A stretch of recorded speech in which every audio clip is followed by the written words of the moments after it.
नमस्कार मित्रांनो, गोल्डन स्टोरीजमध्ये आपलं स्वागत आहे. गोल्डन स्टोरीजमध्ये आजची स्टोरी आहे शून्य बंगल्याचा शाप. कोकणातल्या एका दुर्गम भागात साटमवाडी नावाचं एक गाव आहे.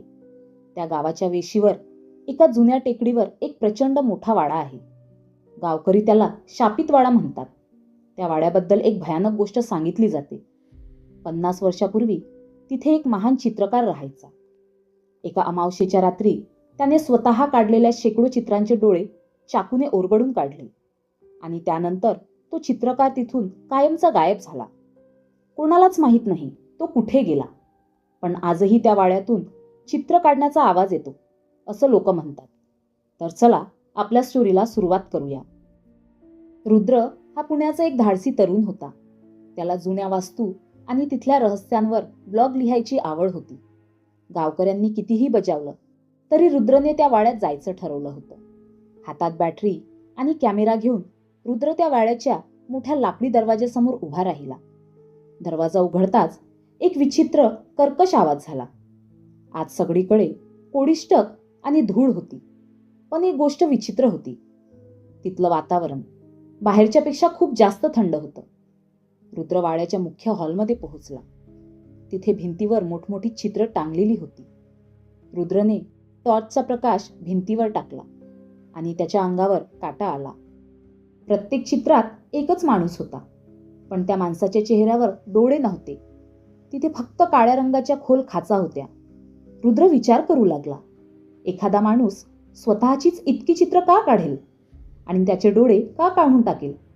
अचानक रुद्रला वरच्या मजल्यावरून कोणाचे तरी चालण्याचे आवाज आले. खट खट खट. रुद्र वरच्या खोलीत गेला.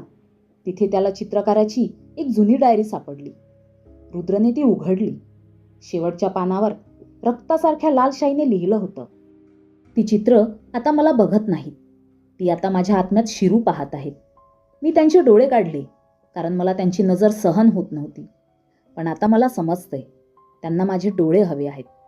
हे वाचताच रुद्रच्या बॅटरीचा प्रकाश कमी जास्त होऊ लागला होता. त्याला असं जाणवलं की त्याच्या मागे कोणीतरी उभा आहे. त्याने आरशात पाहिलं तर त्याला स्वतःच्या प्रतिमेऐवजी त्या डोळे नसलेल्या चित्रकाराची सावली दिसली. रुद्र तिथून पळण्यासाठी दरवाजाकडे धावला, पण दरवाजा आपोआप बंद झाला.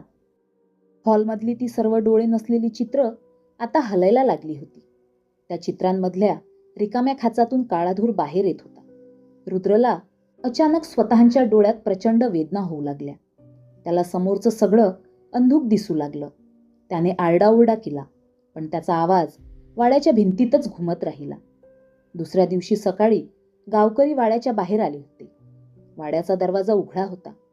रुद्रचा कॅमेरा जमिनीवर पडला होता, पण रुद्र तिथे नव्हता. तात्यांनी जेव्हा भिंतीवर पाहिलं तेव्हा तिथे एक नवीन चित्र लागलं होतं. ते चित्र होतं रुद्रचं. चित्रातल्या रुद्रचे डोळे अतिशय जिवंत होते, जणू काही तो मदतीसाठी ओरडत होता. पण त्या चित्राच्या बाजूला चित्रकाराचं एक नवीन चित्र होतं, ज्याला आता रुद्रचे डोळे मिळाले होते. रुद्र आता त्या शापित वाड्याचा एक भाग बनला होता.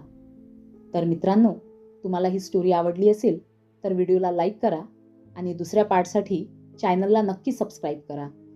धन्यवाद.